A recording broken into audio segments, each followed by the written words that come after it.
I'm good. How are you? I'm doing well. No complaints, no complaints. Thanks for taking the time to do this. I really appreciate it.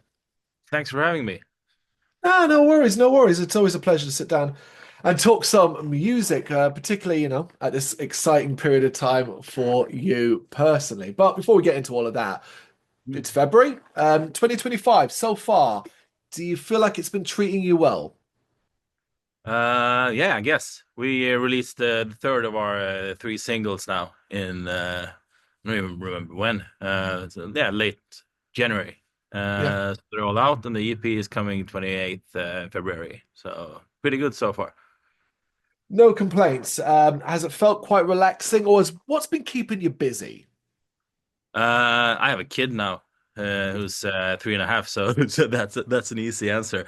But also, I'm working full time, and we have the band, and there's like like this interviews, and we are releasing stuff, and yeah, planning a release show and so on. So I don't have to worry about what's to keep me busy at the moment. It's a good busy though, right? It's a lot of things going on, a lot of plates spinning in the air, as it were, but positive stuff. Yeah, yeah, I think so. Yeah, definitely. Well, you said yourself we are a mere few weeks away from the release of your brand new EP, Damage, which is out on February 28th through Rexius Records. So Yes. let's kind of sum this up if you can. What do you think this EP says about the dead and living?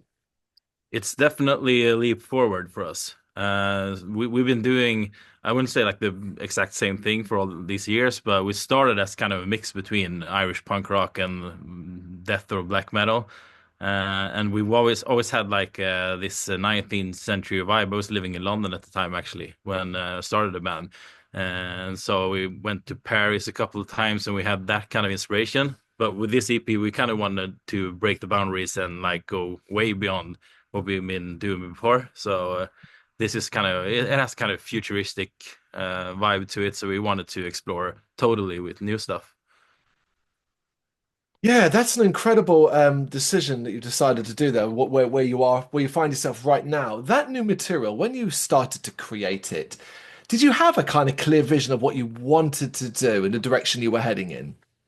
I don't think so. It usually Wow. evolves a lot in the studio. So the riff for Damage, for example, that was maybe heavier than we've done before. So we had this like heavy riff, and I didn't want to do like a heavy vocal on it. So I started more like in a Leonard Cohen kind of state of mind to do the vocals. That's why it's a bit like whispery and so on. So it turned out to be what it is, but there wasn't like a clear view before recording what it was going to be like. At what stage, I mean, at what stage did the vision start to come together? What point did you think, okay, this is who we are, or this is what we're doing now? Yeah, I think like as you know, we released a album 2019, and we were gonna go on tour and start like pushing it hard from March 2020. So it was Hmm. like worst timing possible. But I was watching YouTube in the like late nights, and I stumbled across this video called I think it's called "A Journey to the End of Time" by Melody Hmm. Sheep, where you kind of takes you to like the end of the universe, and it just becomes black. And it's like at the end of the universe, nothing happens, and it keeps not happening forever. So in that state of mind, that maybe could like scare the human mind to think about. Some people don't like to think about the universe or space, but it like gave me a kind of calm, like, okay, then it's fine. At the end of the Hmm. universe, nothing happens.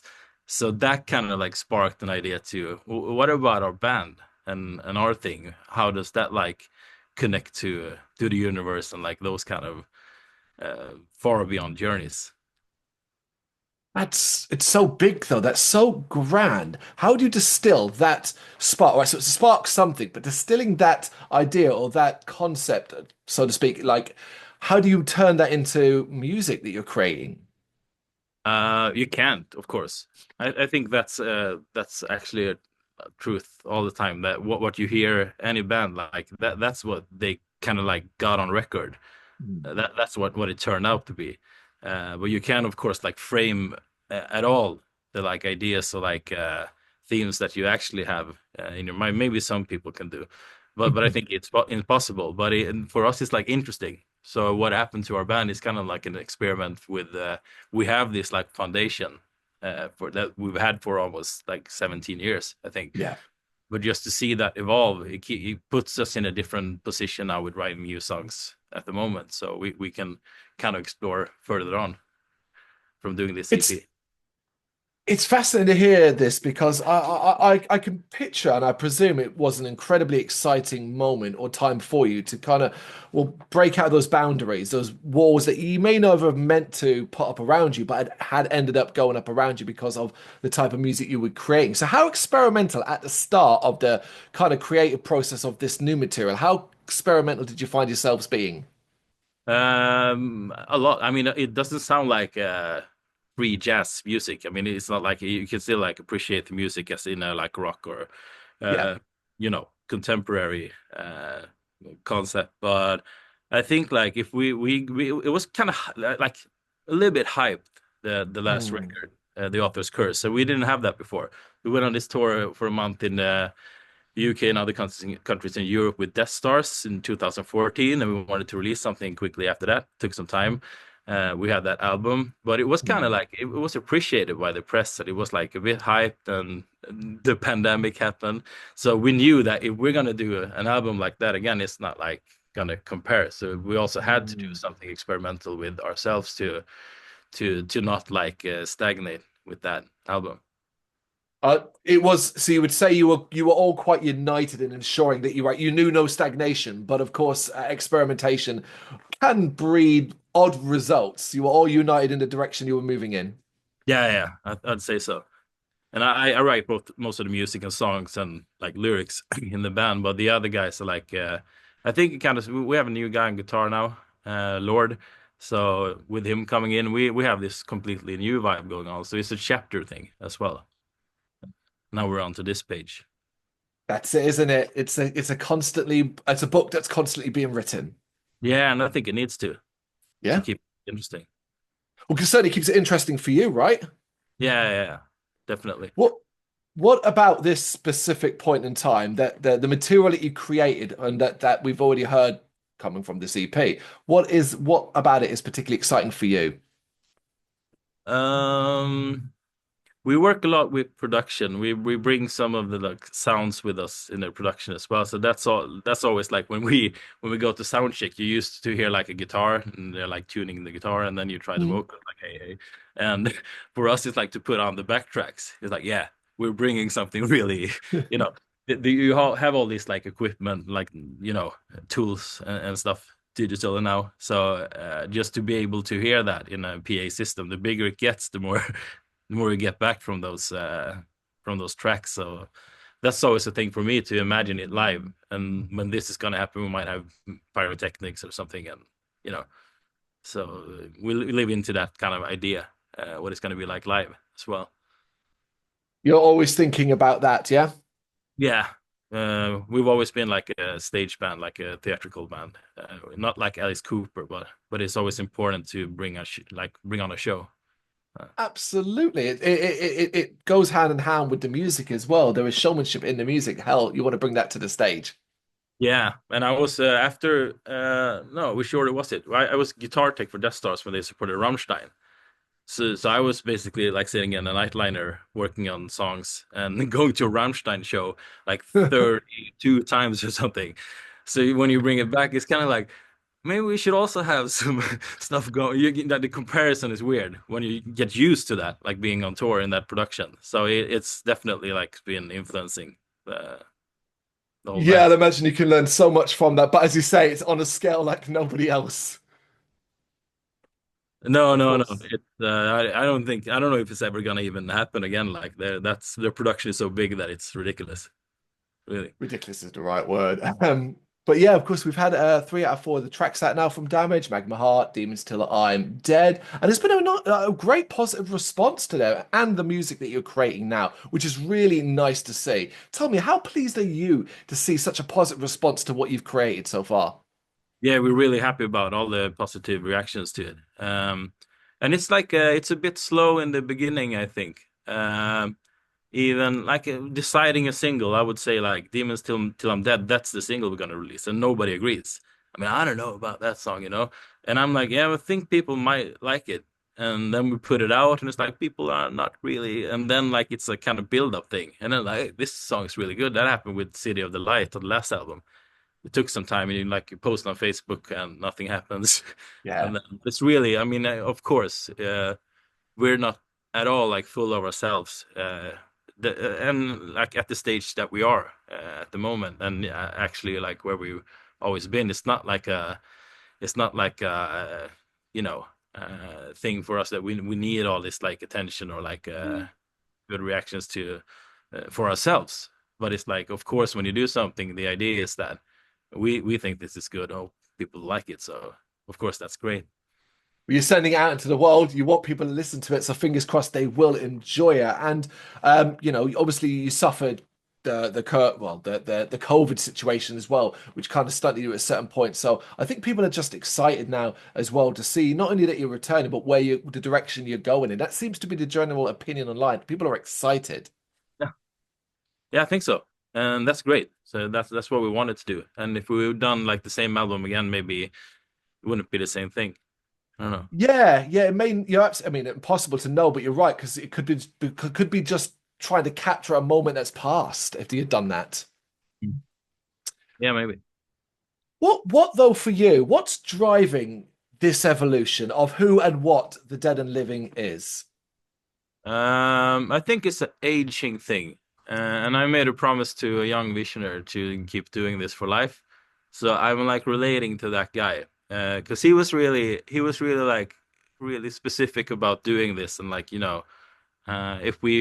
if we put the band on hold or we start other bands or start with another name, I mean that's gonna put us back a lot of years. So we decided like committed to the guys are still in the band kind of lifelong to let's do this. So I see this being possible to do I mean, like for a lifetime, and it might sound different, might be a different thing, but I don't want to quit the band. I don't want to like I want this to keep going to see where it takes us. And whatever direction that goes in, whatever you're feeling, whatever excites you, so be it. You'll continue to learn along the way as well. I Yeah, love that.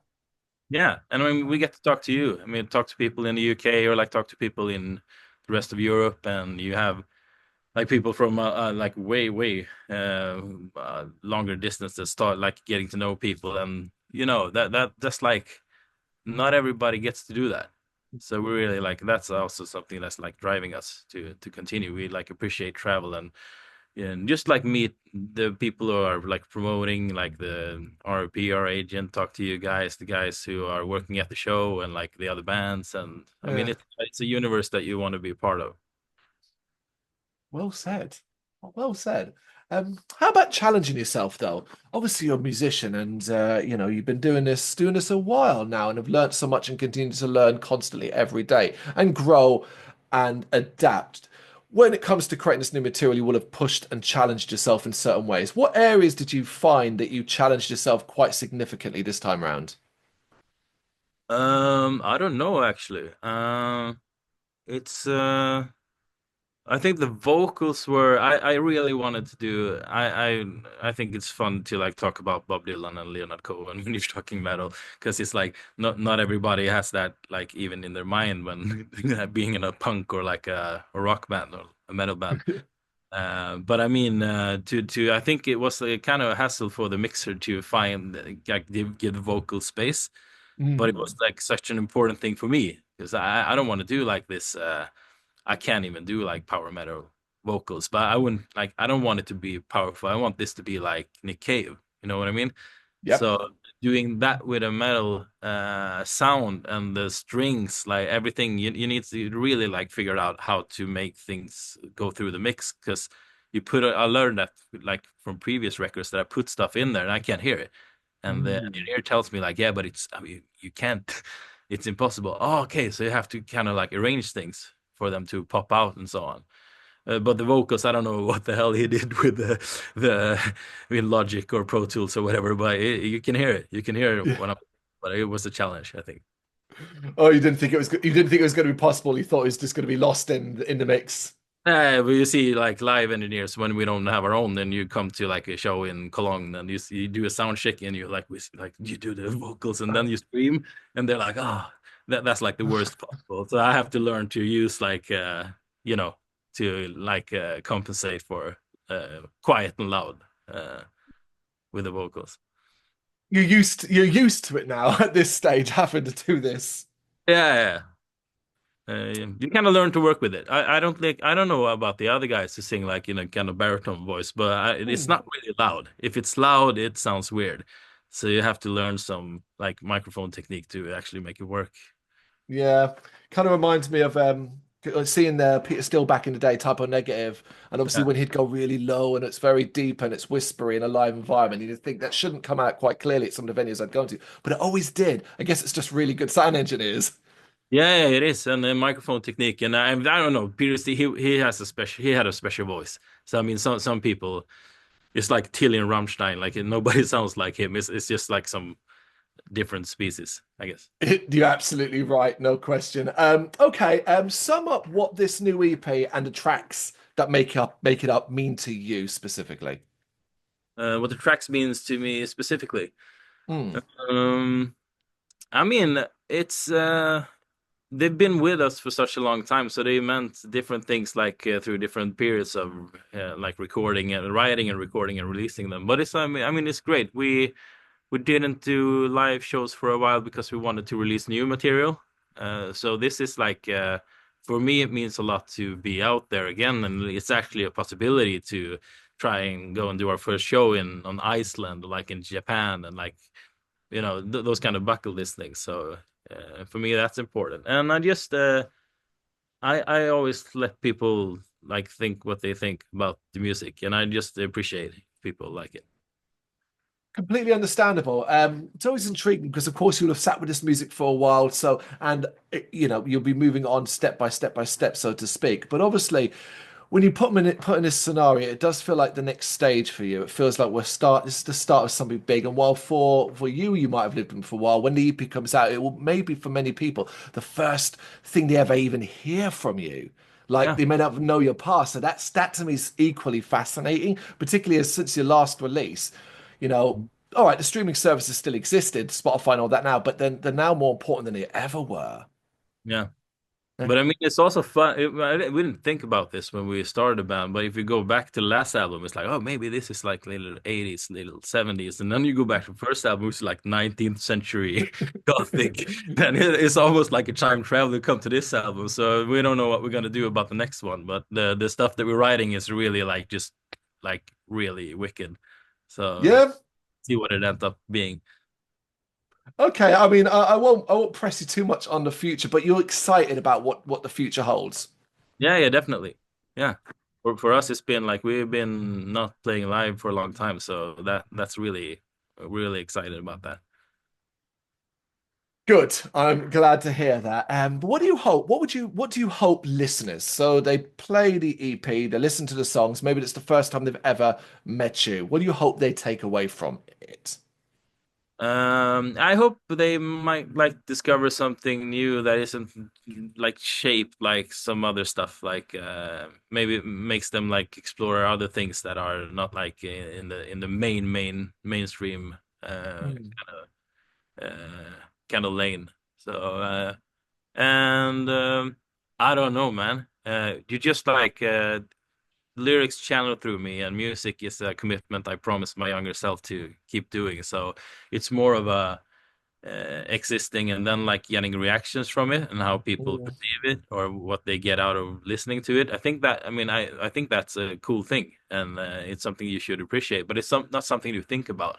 It's just it's the same for me when I like might discover a band that I didn't know I was gonna find. It's something special, isn't it?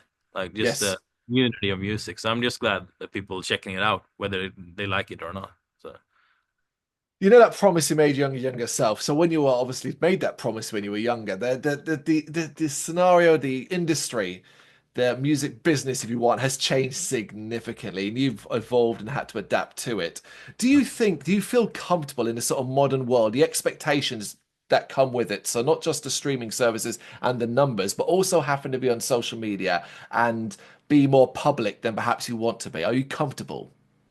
I mean, I used to be like Mm. could like burn CDs at home when that came, and I started, and then everybody else did, so it Yeah. wiped out the industry. And it was kind of like, yeah, we're old enough now to go on tour, and then it started like changing. So we missed the bus on like all the parts of the amazing like history of music. Mm. And I think it was being comfortable with like the other guys. We have two younger guys play guitar in the band now. And they're like, yeah, but if you do TikTok, you should do this. And like, if you like, maybe you should like cook something. No, that's not what it's saying. But it's like for me, that's not natural at all. And I mean, I enjoy like watching it. Like you see some show and somebody is like showing their face talking, and like you get reactions and stuff. I mean, and that's fine. But for me, it's been more like the inspiration, the what got us into this is like much more like non attention seeking people, and like a bit Mhm. more mysterious than it is at the moment. And I also think parts of the internet, like it's not all good, like the Mhm. involvement that is now. So, and I don't have nothing to say about it. I don't know what's gonna happen or if it's good or bad in the end. But it was a bit like more romantic before with like vinyls and uh, Romantic, great choice of word. I love that because yeah, it's pulling back the curtain, isn't it? And we're seeing things perhaps we didn't want to. If you're in a band who say wears masks and try to keep your identity hidden, you you won't get far anymore with doing it. Someone will find it out eventually. yeah. So people have to have masks, and I think it's kind of like I think people think it's like a trend because Mhm. I think like pop is probably like you people probably know who those guys are playing the instruments anyway, but it's like you if you're in a band and like start playing with another band, and it's like people gonna there's so much like so much information in just like seeing somebody be on stage. So like I don't think people are like hiding, and like I mean Ghost did it and Sleep Talking are doing it, but Sleep Talking, well, I guess people know who they are as well. But Mm. I think it's also a way to just like make the music more interesting, don't you think? Yeah. Yeah, it's part you make the music, but it's also it's part of a performance. We call musicians performers at times as well because it's ultimately all part of a bigger picture. And Yeah, there are words that are used that are almost derogatory to a certain degree. You call it an act, and it's like that's not what it means, but the whole image and behavior, how you might behave on stage, but also what the music is, it feels like that, an act, a performance. And sometimes for the right band, or depending upon who the band or artist is, it all works so well for them. yeah, yeah. Well, um, what's a realistic goal that you would like to potentially achieve before this year is over? Um, we would like to book some more shows. I actually think like the next step is like some shows abroad. So Hmm. probably we'll start with a few more festivals, hopefully, and then like Norway. And I think before the year is over, maybe like do some shows abroad. And we haven't done that good with streaming before. We had like a following. We could like finance a vinyl campaign in one day. So we just like put it. Same thing now. It wasn't as quick, but I like put the campaign out there by mistake, and the test presses were all gone from these people. I have no idea who they are, but it's like, okay, we have to slow it down. Okay, shit. Okay, they bought all their vinyls. So that's really great. So we also hope like that the streaming that hasn't been like streaming and like TikTok and these like modern things is it's not been a strength. So let's just hope that we get like a little bit like momentum there as well. Because I think it's not something I measure success with, but it's something that might help us do what we really want to do, like write more music and go on tour uh, and so on. That sounds great to me. Get that momentum rolling, but it's already starting, and you can feel it behind these tracks and with the release of the EP and what comes next. I can't wait. I've actually, you mentioned the Death Star stuff. I saw you back then. I'm old You enough did. to have been back then. Yes, indeed. So to see and experience this new version of where you're going and what the future holds, I'm personally super, super excited for it. Yeah. Um, Thank you so much for taking the time to do this. I really appreciate it. Thanks for having me. Thank you very much for watching. If you've enjoyed what you've seen, please consider hitting that like and subscribe button. It does help us out. You can find us at gbhbl.com and across all social media platforms. And if you really want to give us a bit of extra support, please consider buying us a cup of coffee over on our coffee page. Thank you.